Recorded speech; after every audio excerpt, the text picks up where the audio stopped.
असं वाटतं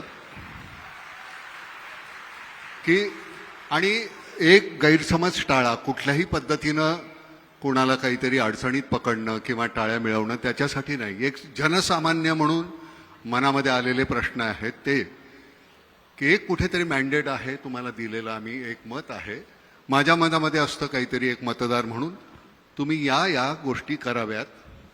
तुम्हाला दोघांना दिलं, उद्धवना तुम्हाला दिलं, शरदरावांना आणि तुम्हाला दिलं, कोणालाही.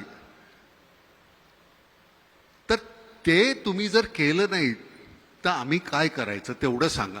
5 वर्षानंतर आम्ही करायचं ते करूच, पण त्याच्या आधी आम्ही काय करायचं.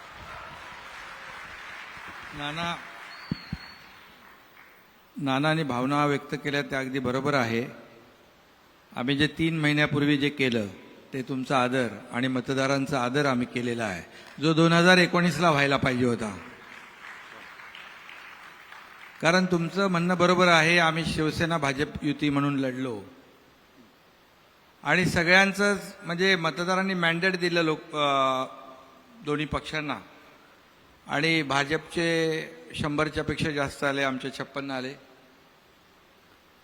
सगळ्या मतदारांनाही वाटलं होतं, तुम्हालाही वाटलं असेल की मॅन्डेटप्रमाणे लोकांच्या मताप्रमाणे सरकार स्थापन होईल, परंतु दुर्दैवाने तसं झालं नाही. पण ते आम्ही केलं 3 महिन्यापूर्वी. रागावू नका. 2.5 वर्ष का लागली त्याला? 2.5 वर्षामध्ये त्याला योग वेळ सगळं काळ पाहिजे ना. मध्ये कोविड होता. होय, ते निश्चितच होतं. आम्ही जर तिथे काहीतरी करायला गेलो होतो, यांना कोविड असताना असं का करतायत, आम्ही त्याला थोडं सांगत होतो. वेळ म्हणजे समजावून चर्चा चालल्या होत्या. प्रयत्न सुरू होता, पण आम्हाला यश आलं नाही. म्हणून आम्ही मग ते तुमच्या मतांचा आदर 3 महिन्यापूर्वी केलेला आहे. आणि नाना, कोविड होता आणि सरकार फेसबुक लाईव्हवर तर बनवता येत नाही, त्यामुळे जसा कोविड संपला आम्ही एकत्रित आलो आणि फिजिकल सरकार तयार केलं. काय असतं फडणवीस साहेब, एक बार्टर सिस्टीम होती आपल्याकडे. 12 बलुतेदार होते ज्यावेळी, की आम्ही तुम्हाला हे देऊ, मग त्याच्या बदल्यात तुम्ही आम्हाला हे द्या. मतदार म्हणून आम्ही म्हणतो की आम्ही मत देऊ. लग्नपत्रिका छापल्यानंतर कोणतरी दुसरीच लग्नाला मुलगी उभी, नवरा मुलगा दुसरा, आणि मग आम्ही आमचा आहेर वाया जातो.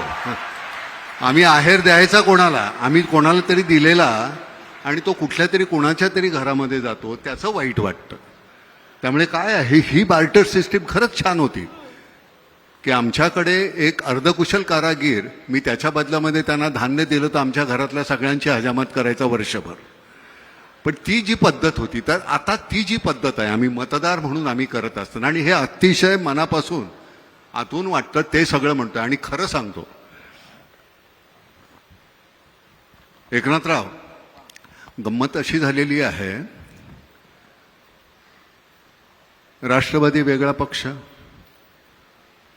काँग्रेस वेगळा पक्ष, मनसे वेगळा पक्ष, समाजवादी वेगळा, बीजेपी वेगळा, सगळे वेगवेगळे पक्ष. त्यावेळी आम्हाला कधी काही वाटलं नाही. शिवसेना वेगळा. शिवसेना ही विभागली गेल्यानंतर आमची घरं पण विभागली गेलेली आहेत. माझे वडील किंवा माझी भावंड किंवा माझी मुलं याच्यामध्ये 2 गट पडलेत. तर ही भांडणं ही तिथपर्यंत गेलेली आहेत. हे तुमच्या पुरतं मर्यादित नाही राहिलेलं, ते हे इतकं असं वाढत गेलंय. त्याचं काय करायचं आम्ही? ती भांडणं तुमच्यातली कदाचित उद्या मिटतील, आमच्या भांडणाचं आम्ही काय करणार? तुम्हाला खरंच नाही. हा मग अगदी तळागाळामध्ये, गावागावामध्ये, छोट्या ह्याच्यामध्ये ही भांडणं सुरू झालेली आहेत. तुमच्याही लक्षात येत असेल ते. आणि ती जी भांडणं आहेत ती आम्ही थांबवायची कशी? उद्या तुम्ही अजून कुठल्याही पद्धतीनं मग त्याला तुम्ही राजकारण हे नाव देणार की आम्ही हे राजकारणामध्ये ही अशी कुटील नीती अमुक. आणि मला फडणवीस तुमच्याबद्दल एक अतिशय महत्त्वाची गोष्ट सांगायची आहे. पहिल्या वेळी तुम्ही ज्यावेळी मुख्यमंत्री झालात त्यावेळी मी तुम्हाला आवर्जून फोन करून सांगायचो की तुमचा जो स्वर आहे भाषण करताना तो इतका नका वरचा लावूया, तुम्ही असं करा. आता तुम्ही पूर्णपणे बदललेले आहात. नाना, त्याचं 100% क्रेडिट तुम्हाला जातं, 100%. आणि मला सगळ्यांना सांगायचं आहे आणि जाहीरपणे सांगायचं आहे की माझ्या प्रत्येक विधानसभेतल्या भाषणानंतर नानांचा रात्री फोन यायचा, अरे बाबा किती जोराने बोलतो, जरा श्वास घेऊन बोल, शांतपणे बोल. मी त्यांना कबूल करायचो की पुढचं भाषण माझं ऐका आणि भाषणाला उभं राहायचो आणि पुन्हा तसाच बोलायचो.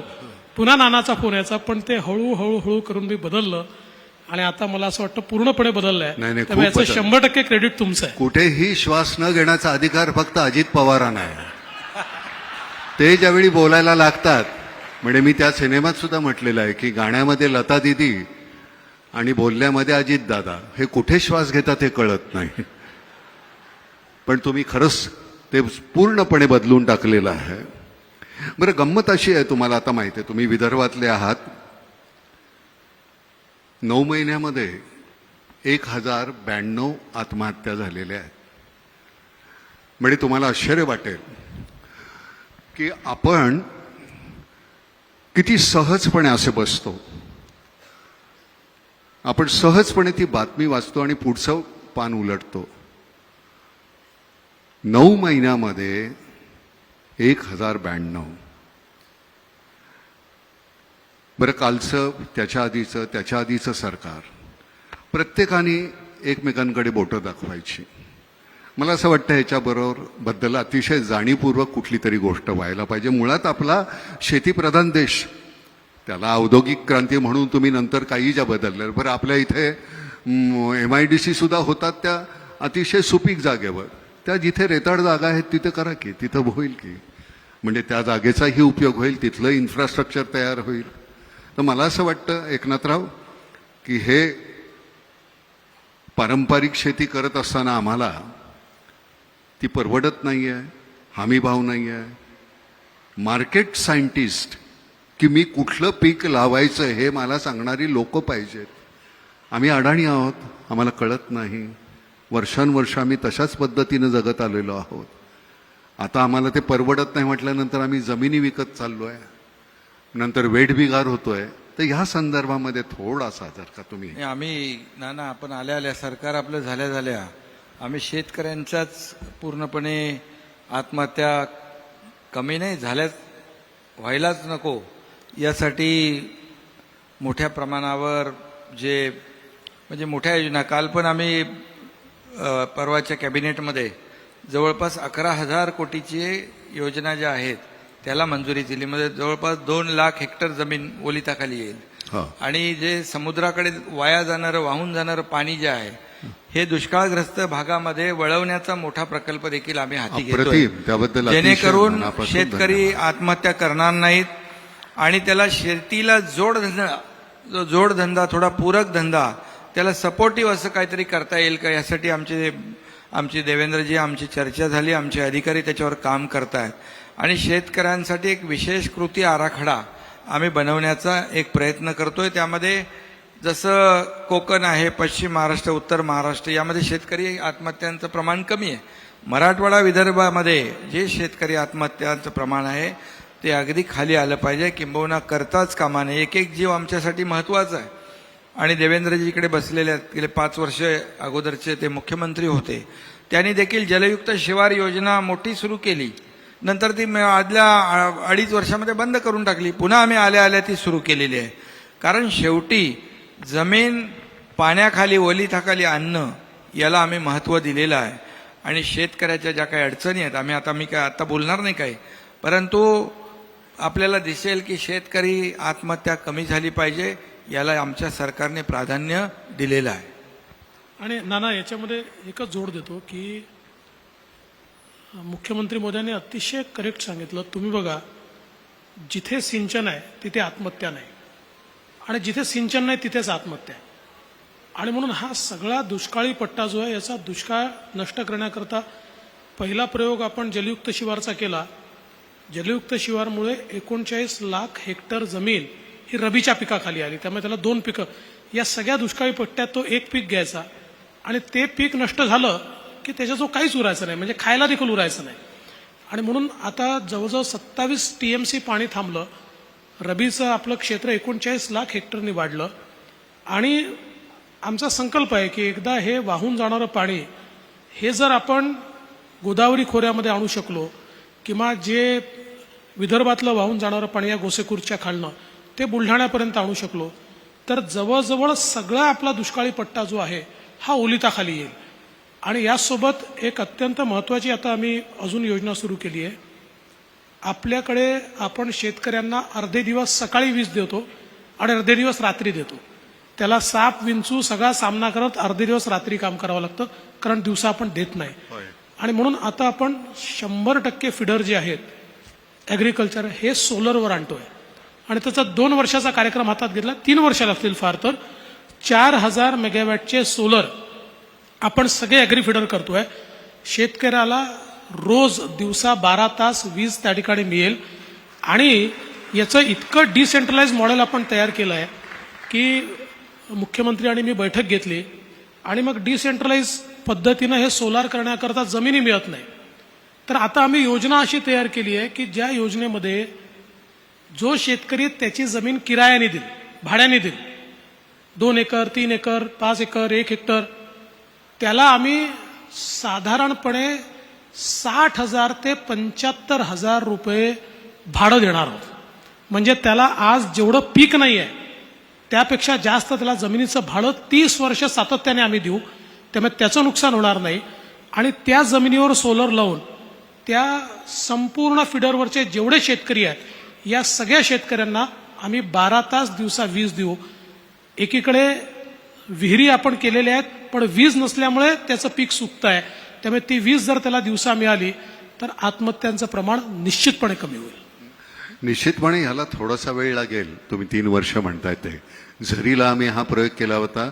लोकांची जमीन भाड्याने घेतली. तुमचं वार्षिक उत्पन्न किती आहे? 30,000. 30,000च्या बदली 60 दिले आणि ती घेतलेली त्यांची जमीन होती. तिथे आम्हाला जे वाटलं ते पीक आम्ही लावलं आणि त्याचं उत्पन्न आल्यानंतर त्यांना अजून वरचे 1.5 लाख रुपये दिले आणि आम्ही शेवग्याच्या शेंगाचंच पीक घेतलं होतं. तर मला असं वाटतं की ह्या सरता शेवटी आम्हाला मर्यादा आहेत नाम फाउंडेशनला, पण तरीसुद्धा तुमच्याबरोबर राहून जर आम्हाला काही करता आलं तर आम्हाला निश्चितपणे आनंद होईल. शिवनदी आता चिपळूणमध्ये यावर्षी अजिबात कुठेही बाजारपेठेत पाणी नाही, कुठंही काही नाही. आपण कोकणामध्ये खूप मोठ्या प्रमाणावर काम करतोय. शिवनदीचं 7 किलोमीटरचं आपण केलं आणि वशिष्ठी नदीचं आहे. आणि महाडला जे आता करतोय आपले राऊत आता भेटले, मी त्यांच्याशी बोललो. तर हे आपण सरतेशेवटी समन्वयानंच होणार आहे. फक्त एकच आहे की नदीमध्ये जे पाणी सोडतात, जे कारखाने, प्रदूषण होतं, मच्छी मेली, सगळे मासे मेले आणि तरंगत आहेत, त्याच्यापुरतं ते मर्यादित राहू नये. त्यांच्यावर अतिशय कडक कारवाई व्हायला पाहिजे. बरं, सगळ्यात महत्वाची गोष्ट म्हणजे गंमत अशी आहे, अराजक हा शब्द जो आहे, रागावू नका बरं, हे राजकीय जे अराजक आहे त्याच्यानंतर एक सामाजिक अराजक येणं साहजिक आहे. त्याचे पडसाद इथे आमच्याकडे उमटणार.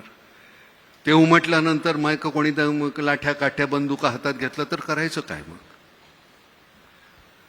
राजकीय अराजक तुम्ही थांबवलं तर आमचं सामाजिक अराजक थांबेल की नाही? याला मी वेगळं राजकीय अराजकच म्हणे. भाऊ आमचा तोरसेकर बरोबर मी परवा बोलत होतो. भाऊ माझा, आम्ही कॉलेजमध्ये एकत्र होतो.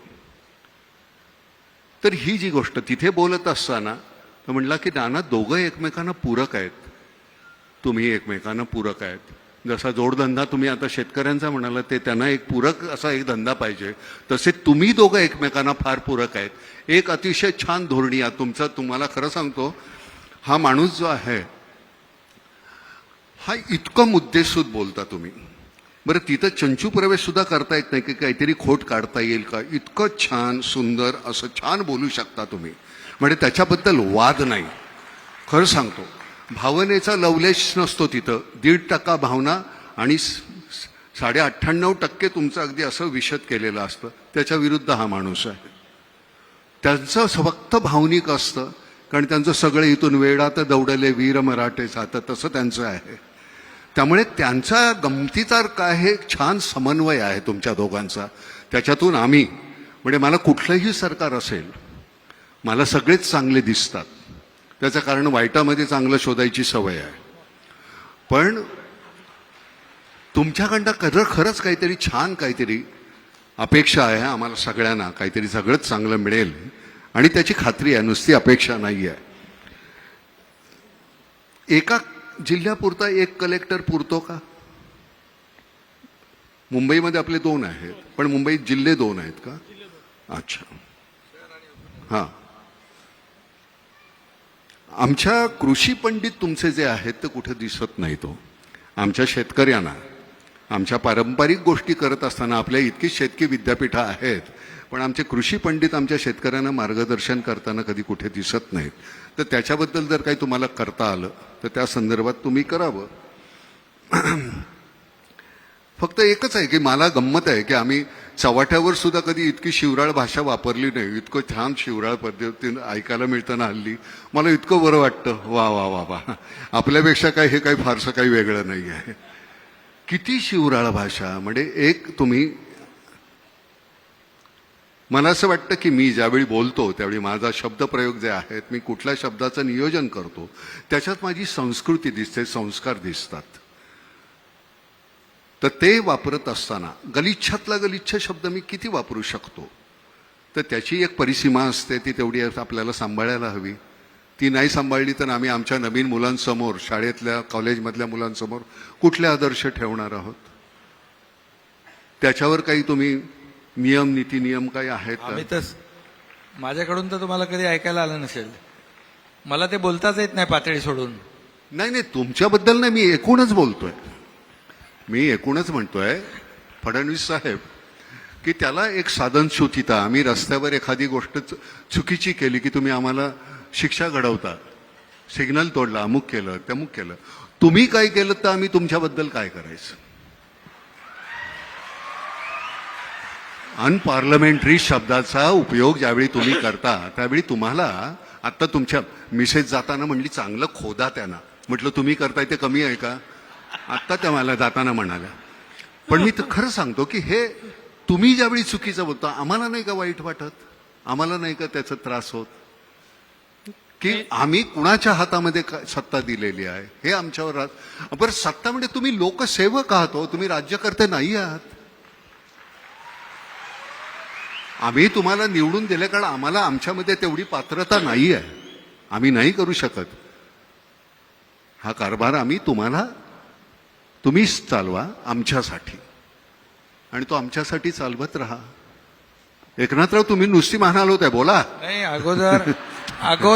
अगोदर तुम्ही जे म्हणालात ना, ते 2.5 वर्षाच्या पूर्वी आपल्याला जाणवलं असेल, पण आम्ही 3 महिन्यानंतर, आम्ही राज्यकर्ते नाही, शासन प्रमुख नाही, आम्ही या राज्यातल्या जनतेचे सेवक म्हणून काम करणार आहोत, सेवक म्हणून.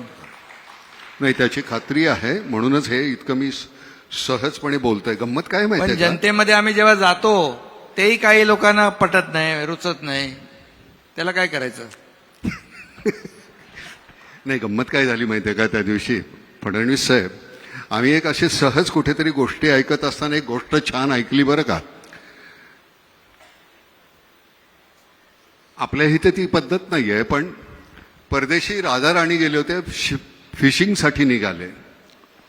आपल्याकडे ती पद्धत नाहीये, आणि फिशिंगला निघाले असताना रस्त्यामध्ये एक गाढवावर बसून एक कोळी चालला होता, खांद्यावर गळ होता. राजाने विचारलं, काय रे, मच्छी पकडायला का? तो म्हणला, नाही महाराज, आज मच्छी पकडायला जाणार नाहीये, वादळ आहे, खूप मोठा पाऊस येणार आहे. म्हटलं, मूर्ख माणसा, मी माझ्याकडे खूप पगार देऊन हवामान तज्ज्ञ ठेवलेला आहे. त्यांनी सांगितलं, तुम्ही जा, खुशाल, काही होणार नाहीये. राजा पुढे गेला, खूप वादळ झालं, पाऊस आला, त्रेधा तिरपीट झाली. राजा दरबारात गेला, प्रधानाला सांगितलं, त्या माणसाला आणा बघू, हवामान तज्ज्ञाला, त्याला लाद घालून हाकलून लावा, आणि त्या कोळ्याला बोलवा आणि त्याला अपॉइंट करा. कोळी आला, तो म्हणला, महाराज, मला यातलं काही कळत नाही हो. तो म्हणलं, मग त्या दिवशी कसं सांगितलंस, पाऊस येणार, वादळ होणार? तो म्हणला, माझ्या गाढवानं कान खाली टाकले की मला कळतं पाऊस येणार आणि वादळ होणार. तर म्हणलं, मग ठीक आहे, गाढवाला अपॉइंट करा. म्हणजे राजेशाही गेली, लोकशाही आली, पण ती अपॉइंट करण्याची पद्धत काही गेलेली नाही अजून. तर त्यामुळे तर ही जी गंमत आहे, अरविंद इनामदार आमचे जे कमिशनर होते, त्यांची एक पद्धत होती बोलण्याची. या देवा, कसं काय देवा, काय काय आणू का तुम्हाला, काय देवा. त्यांच्याशी बोलताना एक दिवस ते म्हणाले, नाना मला काही कळत नाही, आमच्या पोलीस खात्यातल्या लोकांना, काही मंडळी ना, सगळ्यांना नाही, पण ते का पैसे खावेसे वाटतात. अहो आम्हाला जेवढा पगार मिळतो का नाही तो खर्च होत नाही हो. त्या माणसाची म्हणजे शेवटपर्यंत अरविंद इनामदारांच्या घरी ब्लॅक अँड व्हाईट टीव्ही होता. अरविंद इनामदार गेले तेव्हा सुद्धा. तर ही आपल्याकडे अशी माणसं आहेत. लालबहादूर शास्त्रींच्या घरी ज्यावेळी त्यांचे मित्र पैसे मागायला गेले, मला एक 200 रुपये पाहिजेत, त्यावेळेचे 200 रुपये, लालबहादूर शास्त्री म्हणले माझ्याकडे नाही आहेत एवढे पैसे. त्यांची बायको म्हणाली नाही माझ्याकडे आहेत. तिने 200 रुपये दिले काढून. शास्त्रींनी विचारलं तुझ्याकडे एवढे पैसे आले कुठून. ती म्हणली नाही, दर तुम्ही पगारातून देताना त्यातले 5-10 रुपये मी वाचवते. त्यांनी गव्हर्नमेंटला पत्र लिहिलं की मला ह्याच्या पुढे माझा 10 रुपये पगार कमी करा. यशवंतराव चव्हाण गेले त्यावेळी त्यांच्या खात्यावर 25,000 रुपये नव्हते. आपल्या मंत्र्यांच्या म्हणजे साधा आपला नगरसेवक आज निवडून आला की पुढच्या वर्षी तो कोट्याधीश असतो. त्याची चौकशी का नाही होत. म्हणजे मला कळतं की हा भ्रष्ट आहे, पण तुमच्या का नाही लक्षात येत. त्याच्यावर कारवाई व्हायला पाहिजे की नाही एकनाथराव. म्हणजे तुम्ही मी 100 रुपये आल्यानंतर 30 रुपये इन्कम टॅक्स भरतोच, 18 रुपये तुम्ही अजून GST घेता. हे सगळं आम्ही केल्यानंतर सुद्धा आमच्या चौकशा होतात, तुमच्या का नाही होत.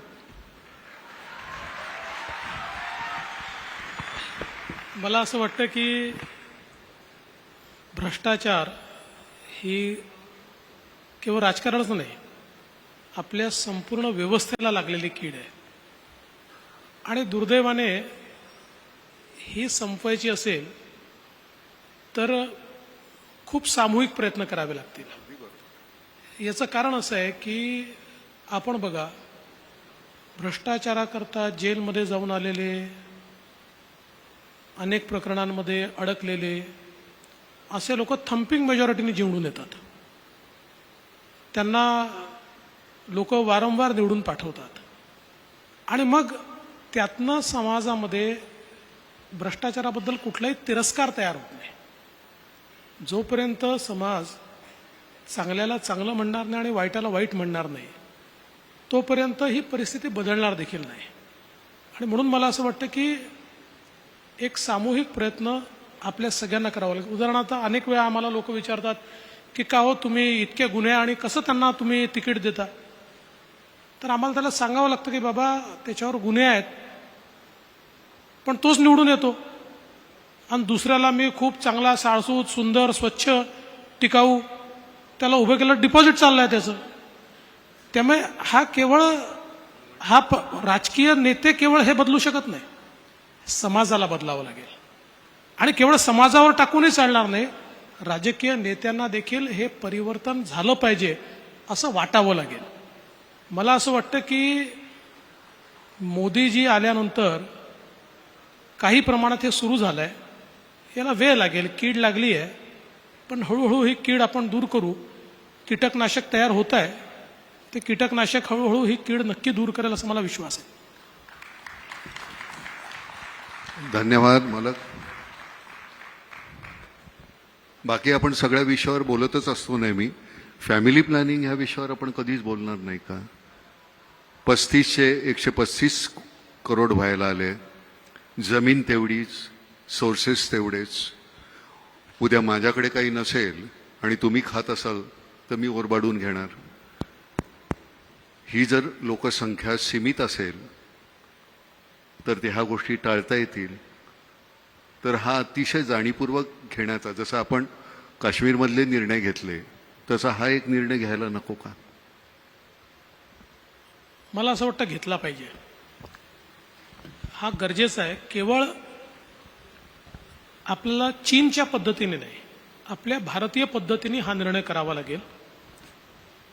आपण काही प्रमाणात लोकांना जास्त मुलं होणं हे इन्सेंटिव्हाइज केलं आहे, पण त्यापेक्षा अधिक करावं लागेल. याचं कारण ज्या वेगानं लोकसंख्या वाढते आणि विशेषतः जे लोक लोकसंख्येवर कंट्रोल ठेवत आहेत ते हळूहळू मूर्ख ठरतील, कारण त्यांची संख्या कमी होत जाईल आणि मग लोकशाहीमध्ये कमी संख्येवाल्याला कोणी विचारत नाही. आणि म्हणून कुठेतरी ही सक्ती आणावीच लागेल. लोकसंख्या नियंत्रित करण्याकरता सगळ्यांना सक्ती ही करावीच लागेल. ती करत असताना एवढंच भान आपल्याला ठेवावं लागेल की लोकसंख्येची जी रचना आहे ती रचना देखील, म्हणजे ज्याला आपण आपली डेमोग्राफी म्हणतो, ही चेंज होणार नाही, ही एकतर्फी होणार नाही. जे चीनला आज जो प्रश्न निर्माण झाला की चीननी पहिल्यांदा वन और नन अशा प्रकारची पॉलिसी आणली, त्या पॉलिसीमुळे आज चीनने प्रगती खूप केली आहे, पण त्याच्यासमोर प्रश्न असा आहे की आता त्यांच्याकडे याच्या पुढे वर्किंग क्लास नाही आहे. आता अवलंबून असलेले लोक अधिक आहेत आणि त्यांच्याकरता जे काम करू शकतील असे लोक कमी आहेत. त्यांच्या लोकसंख्येची जी रचना आहे त्या रचनेमध्ये आता एक अशा प्रकारचं स्थित्यंतर आलं आहे. त्यामुळे ग्रॅज्युअली गेलं पाहिजे, पण सर्टनली गेलं पाहिजे.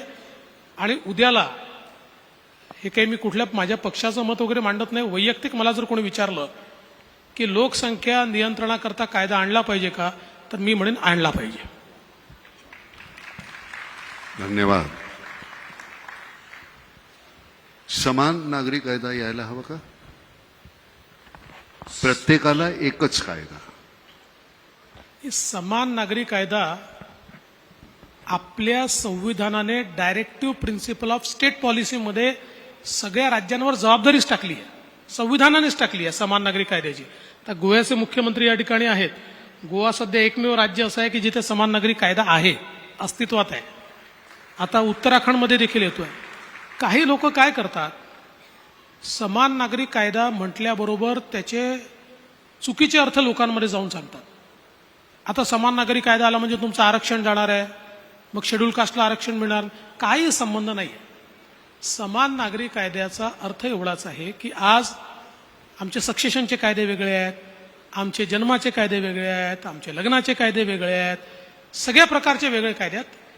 एक देश, एक समाज, एक कायदा, अशा प्रकारे हा समान नागरी कायदा ज्यावेळेस डॉक्टर बाबासाहेब आंबेडकरांनी संविधान लिहिलं त्यावेळेस त्यांना अपेक्षित होतं आणि म्हणूनच त्यांनी संविधानात डायरेक्टिव्ह प्रिन्सिपल ऑफ स्टेट पॉलिसीमध्ये लिहिलंय की राज्य हा प्रयत्न करेल की समान नागरी कायदा आणला पाहिजे. अजून आपण आणू शकलो नाहीये, पण आला पाहिजे आणि येईल.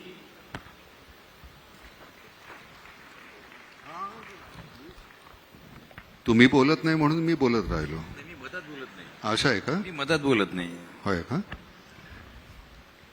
माझा पहिला प्रश्न माननीय मुख्यमंत्री शिंदे साहेबांना आहे. शिंदे साहेब, पवार साहेब,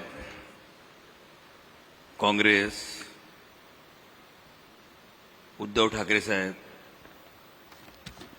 मैदानात असताना आपण हा नवीन इतिहास कसा रचलेला जरा लोकांना सांगा. आता 3 महिन्यापूर्वी तो इतिहास घडलेला आहे. खरं म्हणजे मगाशी नाना म्हणाले की बोलता बोलता माझ्याबद्दल ते काय वेडात मराठे वीर दौडले सात काय. खरं म्हणजे जेव्हा अगदी पाणी डोक्यावरून जातं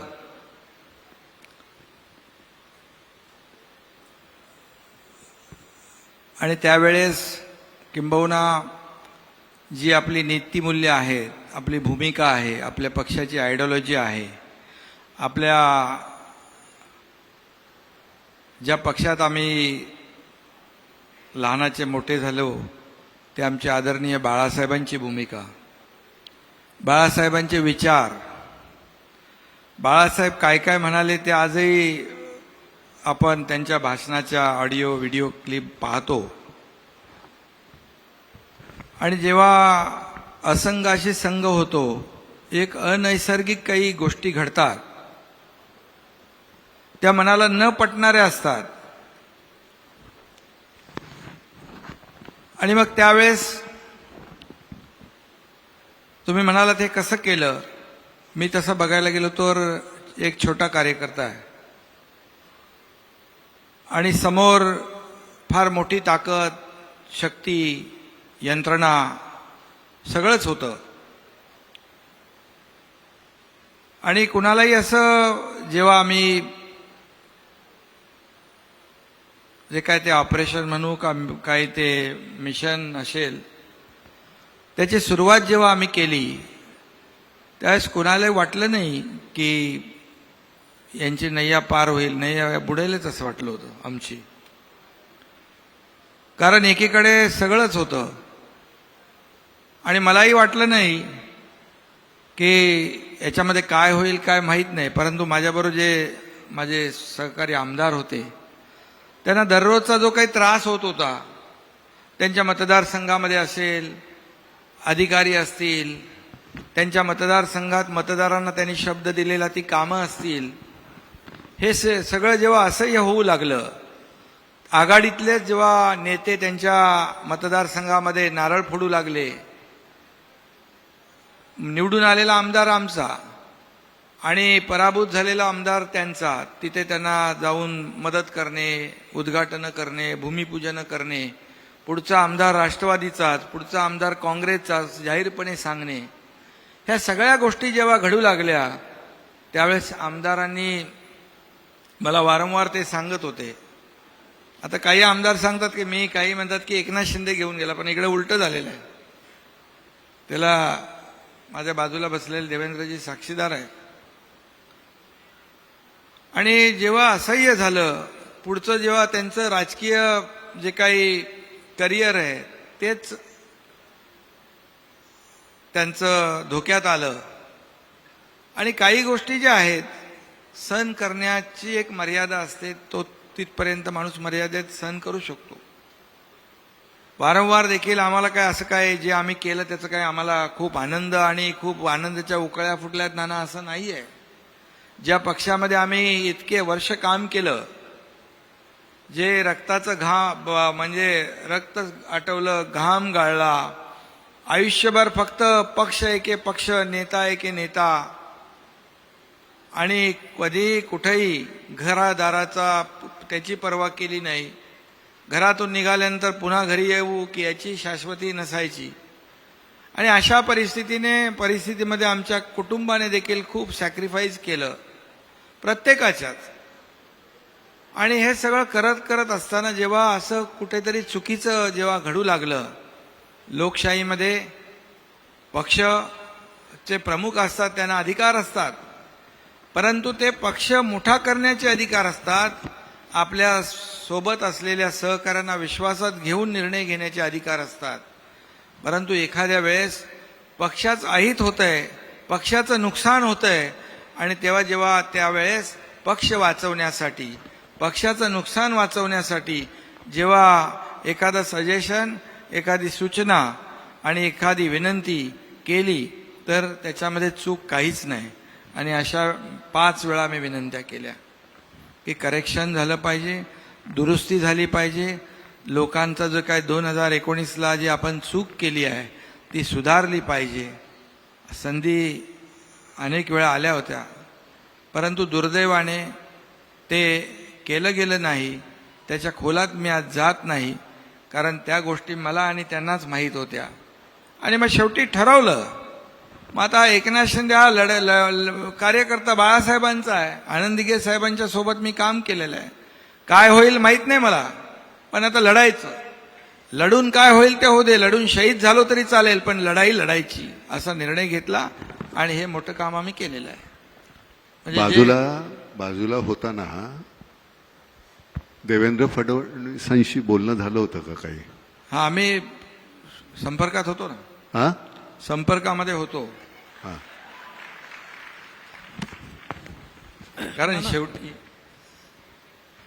आमचा संपर्क आजचा नाही ना. नाही नाही 5 वर्षापूर्वीपासून 5 वर्षाचं सरकार जे होतं आधी शिंदे आम्ही सोबत साहेब. काम केलेलं आहे. शिंदे साहब, आप देवेंद्र फडणवीस जी को कितने साल से जानते हैं? बहुत सालों से जानते हो. जब भी वो विधायक थे, मैं भी विधायक था, वो अपोजिशन में हम लोग साथ ही में काम किया है और बाद में हम लोग सरकार में आए तो मैं उनके साथ मंत्री के नहीं, मैंने ये सवाल इसलिए पूछा आपसे कि देवेंद्र जी ने, मतलब देवेंद्र जी किसी को समझ में नहीं आता, उनके पेट में क्या है, वो क्या करना चाहते हैं, उनके चेहरे पे भी पता नहीं चलता है. हे शरदरावांबद्दल बोलायचे लोक पूर्वी. नहीं, आपका अनुमान गलत है. आता आपका आता शरदराव जे आहेत, शरदराव जे नाना आहेत, आता नानांनी बरोबर सांगितलं. तर जे मोठमोठाले इथे राज्य करते आहेत, विशेष रूप से जैसा इन्होंने शरदराव जी का नाम लिया, शरदराव जी है, कांग्रेस है, शिवसेना है, इनको समझ में भी नहीं आया कि कब ये चलेंगे करके.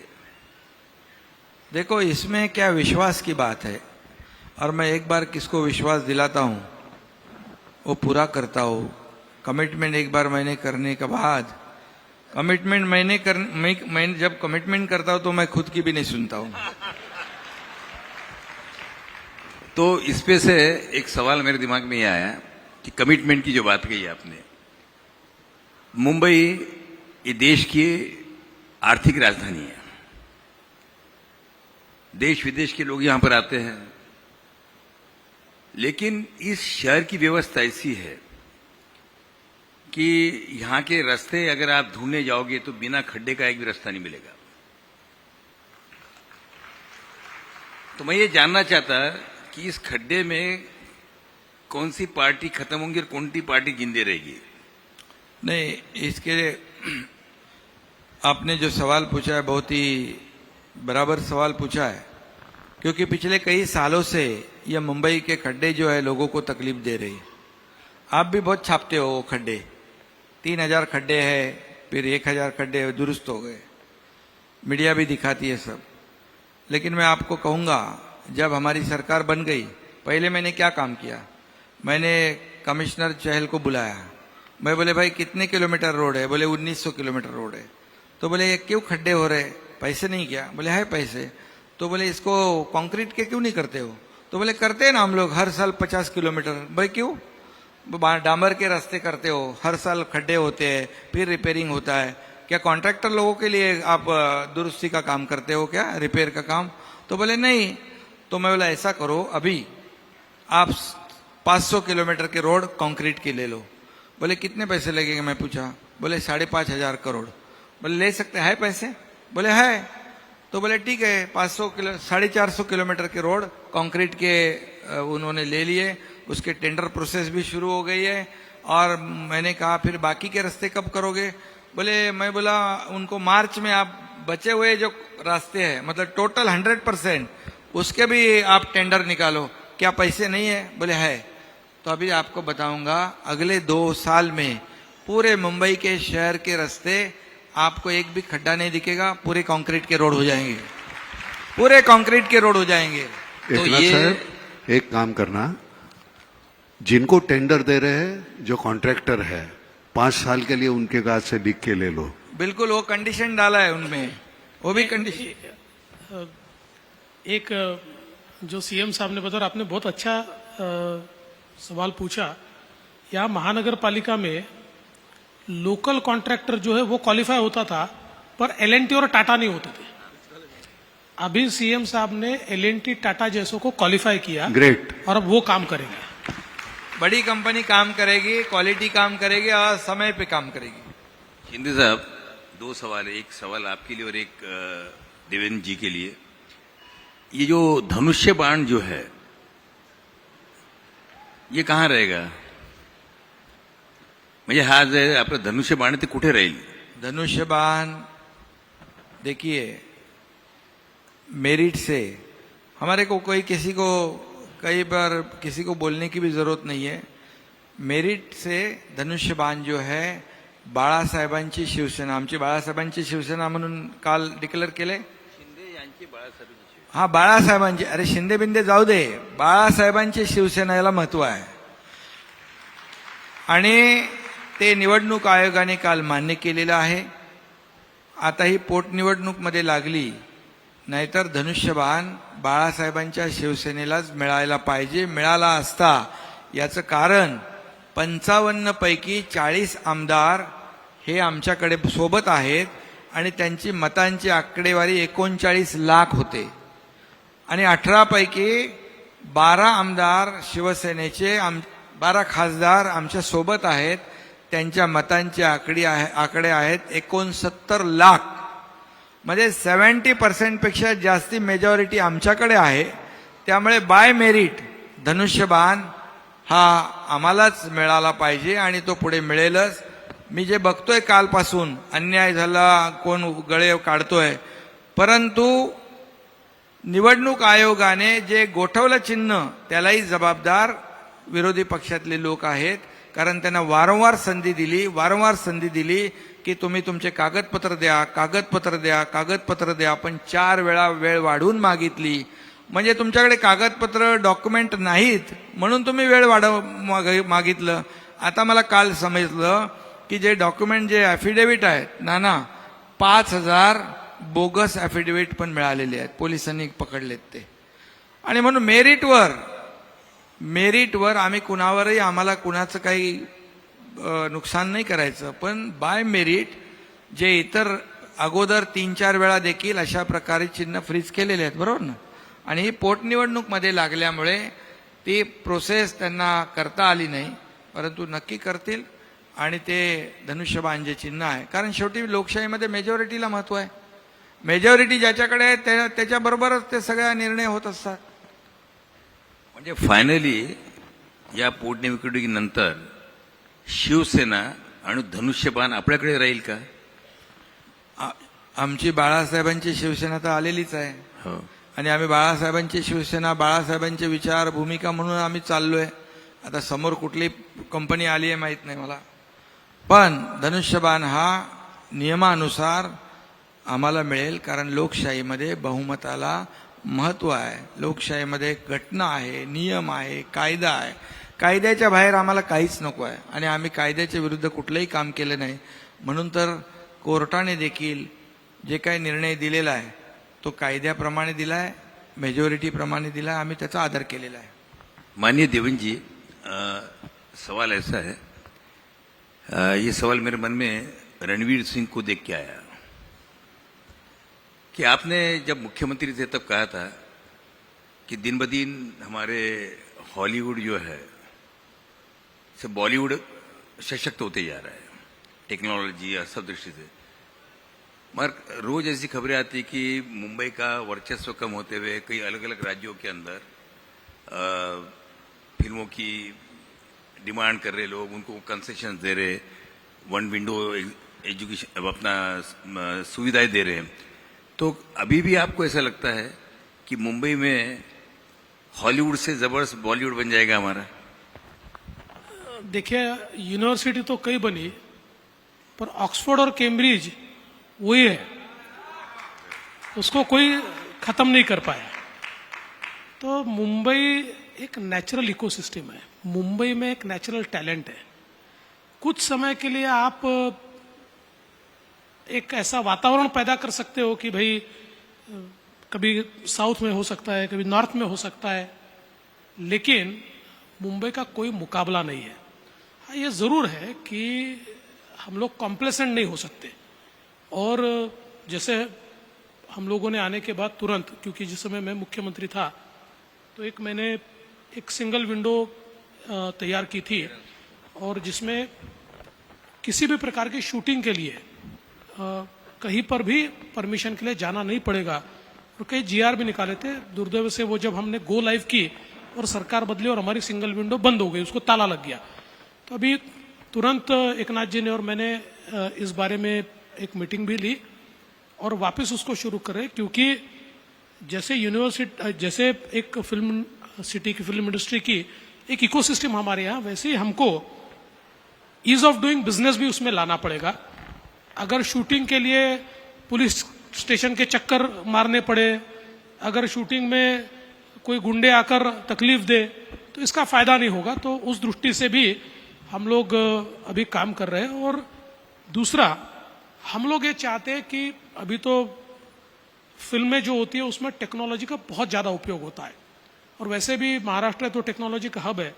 हमारी जो फिल्म सिटी है इसमें हम पूरी जो दुनिया की लेटेस्ट टेक्नोलॉजी है वो टेक्नोलॉजी हमारे स्टूडियोज में हम लाए, वहाँ पर हम नए सारी टेक्नोलॉजीज को वहाँ पर उपलब्ध कराए, ये भी हमारा प्लान है। तो मुझे ऐसा लगता है कि कभी कभी परिस्थितियाँ ऐसी आती है। और वैसे भी देखिए क्या होता है ना कि अगर दूसरे राज्य भी अगर मार्केटिंग करते हैं तो इससे कोई हमारी साख कम नहीं होती है। ये तो एक प्रकार से मार्केट एक्सपांड हो रहा है, वो लोग भी करें। मतलब उसके वजह से प्रॉब्लम ये हुआ कि यहाँ का जो डायमंड बुर्ज है वो गुजरात चले गया। जी, डायमंड बुर्ज जो है यहाँ पर वो गुजरात चले गया। उसके बाद में अभी इंडस्ट्री जो है यहाँ की काफी, जो महाराष्ट्र किया आने वाली थी यहाँ किया नहीं आई और कहीं चलेगी मोटर की। उसके बाद में अभी हाल ही के अंदर जिसको लेके काफी अखबारों में आ रहा है, तो अगर एक के बाद अगर सारी इंडस्ट्री चली जाती रहेगी तो उससे कैसा होगा? आप दोनों मिलके क्या सोच रहे हो उसको रोकने के लिए? पहली बात तो वापिस आपको कहना चाहता हूँ कि विथ ऑल ड्यू रिस्पेक्ट, जरूर सूरत में डायमंड बुर्ज तैयार हुआ, पर आप मुंबई के किसी भी डायमंड के व्यापारी को पूछिए, डायमंड इंडस्ट्री वाले यहाँ बैठे हुए हैं, वो कहते हैं हमारी अगली पीढ़ी वहां जाने को तैयार नहीं, सबको मुंबई में ही रहना है और मुंबई में ही हमको व्यापार करना है। तो ये देखिए क्या होता है कि वो रहेंगे यहाँ पर। नहीं, व्यापार भी यही है, कहीं नहीं जाएगा। आज भी सबसे ज्यादा एक्सपोर्ट भारत डायमंड बुर्ज अपने बाजू में ही है, वहीं से देश का सबसे बड़ा एक्सपोर्ट हम करते हैं, वहीं से करते हैं। और मैं कहता हूं देखिए ये इंडस्ट्री इधर चली गई उधर चली गई, मैं आपको आंकड़ों के साथ बताता हूं। 2014 से लेकर 2019 तक महाराष्ट्र एफडीआई में नंबर 1 रहा, इन्वेस्टमेंट में नंबर 1 रहा। नंबर 1 यानी कितना? तो 2 साल ऐसे है कि जिन 2 सालों में महाराष्ट्र के बाद के जो 4 स्टेट है, गुजरात, दिल्ली, कर्नाटक और तमिलनाडु, जो 4 इंडस्ट्रियल स्टेट माने जाते हैं, ये चारों की मिलकर जितनी इन्वेस्टमेंट है उससे ज्यादा इन्वेस्टमेंट महाराष्ट्र की है। तो इसलिए एक आधा चले जाने से कोई फर्क नहीं पड़ता। और मैं आज ये बता रहा हूं, अगर कोई चला गया है तो उससे बड़ा एकनाथ शिंदे और देवेंद्र फडणवीस लाकर दिखाएंगे। बहुत बहुत धन्यवाद। आपण थांबूया नाही का? कारण काय सगळ्याच प्रश्नाची उत्तरं तुम्ही छान दिल्यात। आता आम्ही फक्त वाट पाहणं आमच्या नशिबी आहे, तेवढे आम्ही पाहणार आणि निश्चितपणे तुम्ही काहीतरी छान करणार। एकनाथराव, तुम्ही ज्या पद्धतीनं मांडता हल्ली ना, म्हणजे एक तर पहिल्यांदा तुम्हाला कधी यापूर्वी ऐकायला मिळालं नव्हतं आम्हाला, पण ज्या पद्धतीनं तुम्ही बोलता म्हटल्यानंतर गुणनाई वाण काहीतरी लागलेला दिसतोय पलीकडचा। नाही, काम करत राहू आपण भांडण्यापेक्षा। नाही, पुन्हा एकदा तुमचं अभिनंदन। आणि तुम्ही शांतपणे इतकं सगळं ऐकत होतात त्याच्याबद्दल फार गुडी गुडी बोलायला बरं नाही वाटत, कारण काय होतंय की सरते शेवटी कधी असं बोलत नाही, मी बोलत नाही असं नाही आहे, कारण खतखत ही माझी मनातली माझ्या नाही आहे, ही सगळ्या सर्वसामान्य लोकांच्या मनातली खतखत आहे जे ज्याच्याबद्दल